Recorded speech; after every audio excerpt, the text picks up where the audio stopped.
클릭해 주셔서 감사합니다. MHK의 대표 한의학 박사 모사원입니다. 이번에는 환자분들께서 가장 궁금해 하시는, 내가 치질인데 과연 병원에 가야 하는 거냐?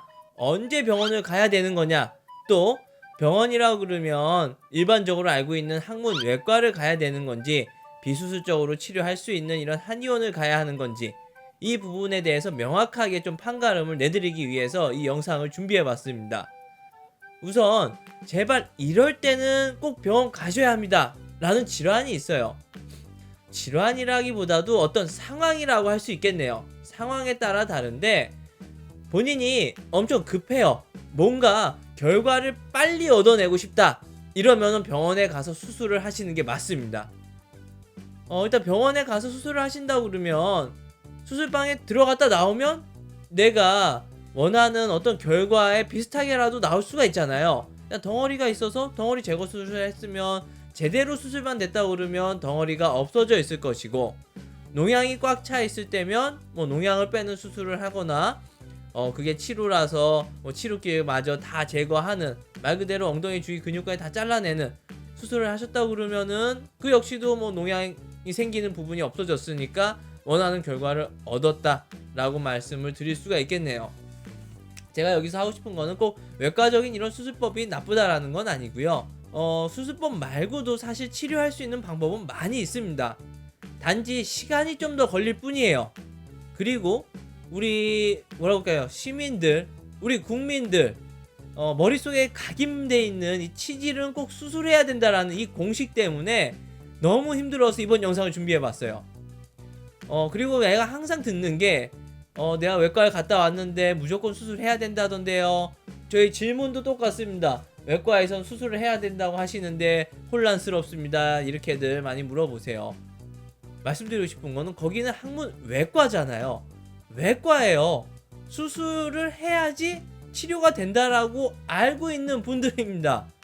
외과에서는 당연히 수술법이 치료법이니까 수술을 해야 된다라고 말씀을 드리는 것이고, 저는 수술 안 하고도 자연적으로 치료할 수 있는 방도를 알고 있고 그런 방법들을 연구해 왔기 때문에 자신 있게 치질 수술 없이도 치료할 수 있다 라고 말씀을 드리는 거예요.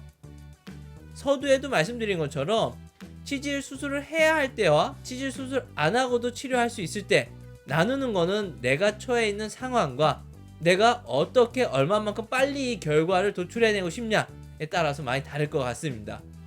일례로 한의원에 오시더라도 결찰술이라고 그래서 약실로 치액불 묶어서 썩혀갖고 떨어뜨리는 시술법이 있어요. 외과적인 방법이랑 뭐가 다르냐 라고 많이들 또 물어보실 수가 있는데, 저희가 하는 약실 결찰법 같은 경우에는 말 그대로 진짜 늘어져 있는 살, 불필요한 부분만 딱 묶어서 떨어지게끔 만드는 거고, 외과적인 부분은 그렇다고 해서, 이게 내가 이렇게 얘기하면 좀 조심스러울 수 있는데 뭐 꼭 필요한데 더 크게 판다 라는 얘기는 아니고요. 외과적으로 수술을 하면은 아무래도 마취에 의한 어떤 부작용이 있을 수도 있겠고요. 얼마 전에 뭐 그것 때문에 국민청원도 올라왔었잖아요. 또 수술 이후에는 어쩔 수가 없어요. 잘라냈고 꼬맸고, 안 꼬맬 수도 있지만 어찌됐든 건들고 나서 통증이 있습니다. 그렇기 때문에 치질 쳐보면은 그 수많은 수술 이후에 뭐 지옥을 맛보게 된다, 뭐 여러가지 경험담들이 나와 있는데요. 꼭 이렇게 공포감을 조성하기 때문에 수술이 나쁘다라는 건 아니고, 수술도 그 나름대로의 순기능이 있고, 지난 20-30년 동안 수술법으로서 치질 치료를 계속 잘해 오기도 했어요. 하지만 수술 이외에도 치료할 수 있는 방법은 사실 많았었거든요.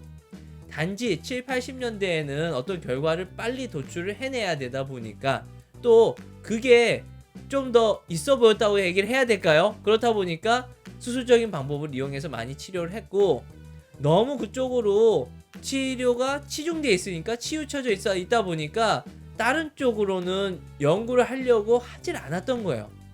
근데 이제 시대가 변했습니다. 사람들이 본인 몸에 칼 대고 마취하고 이런 것도 싫어하게 됐어요. 너무 침습적인 거 싫어하게 됐고, 또 지난 20-30년간 치질 수술 후기들, 치질하신 분들의 얘기, 이 구전된 얘기들을 들어보니 너무 무서운 거죠. 다들 너무 고생만 했고, 또 더해서 그렇게 수술 이후에 재발이 안 되는 게 아니더라. 결국에 다시 재발이 되고, 재발이 돼서 수술을 2번 3번 하고 갔더니 이번에는 이제 수술이 더 이상 안 된다고 하더라. 이러니까 문제가 되는 거잖아요. 그러니까 웬만해서는 요즘에는 이제 학문외과나 우리 뭐 전문의 선생님들께서도 말씀하시죠. 수술을 바로 할 필요 없다. 사실 수술이 필요한 치질은 그렇게 퍼센테이지가 높지 않다라고 방송에 나와서도 말씀을 하실 정도니까 사실 치질의 치료법이 꼭 수술만 있는 거는 결코 아닙니다. 그 외에도 약을 써도 되고요. 뭐 흔히 말하는 좌욕을 하더라도 제대로 된 방법으로 좌욕을 하신다 그러면 더 문제될 게 없고요. 그리고 약실결찰법도 있고 또 더 나아가서 거머리요법도 있고요. 할 수 있는 방법은 무궁무진하게 많습니다. 단지 그런 것들을 할 수 있는 사람들이 얼마만큼 있냐, 또 그거를 해서 치료하고 그런 케이스를 쌓은 사람이 얼만큼 있냐가 중요한 것인데, 요즘엔 다행히 그래도 이제 그런 쪽으로도 많이 연구가 이루어졌고 그렇게 많이 치료를 하는 분들이 대한민국에도 이제 슬슬 많아지고 있어서 꼭 수술이 아니더라도 치질을 치료할 수 있는 방법들이 많이 있으니까요. 내가 진짜 처해 있는 상황이 너무 급하고 당장 너무 아파 죽겠고 나는 아파 죽겠으니까 빨리 잘라내고 그 아픈 거 며칠 참고 끝내겠다, 이런 분들은 빨리 병원에 가서 수술을 하세요. 그렇지 않고 그냥 경증일 때부터 피가 난다거나 아니면 작게 뭐 덩어리가 만져질 때, 사실 이때 수술을 해야 된다라는 그 공포감 때문에 치료 시기를 놓치고 결국엔 병을 키우다가 수술하는 경우가 많아요. 그래서라도 제가 이 영상을 찍고 있는 거니까, 그럴 때 진짜 수술 없이 그런 증상들을 없앨 수 있습니다. 약 먹고 간단한 방법들로 없앨 수 있으니까 믿고 또 병원에 비수술적으로 치료하는 곳을 찾아가서 치료를 좀 적극적으로 받아주세요. 저를 찾아오셔도 좋지만 제가 아니라도 상관이 없습니다. 경증일 때 제발 병원 가서 치료하라 라는 의미에서 또 이 영상을 찍는 것이니까 제발 병 키우지 마시고 수술할 때까지 참지 마시고 미리미리 치료해서 수술 없이도 고통 없이도 치료받고 항문 건강을 지키셨으면 좋겠습니다. 시청해주셔서 감사합니다.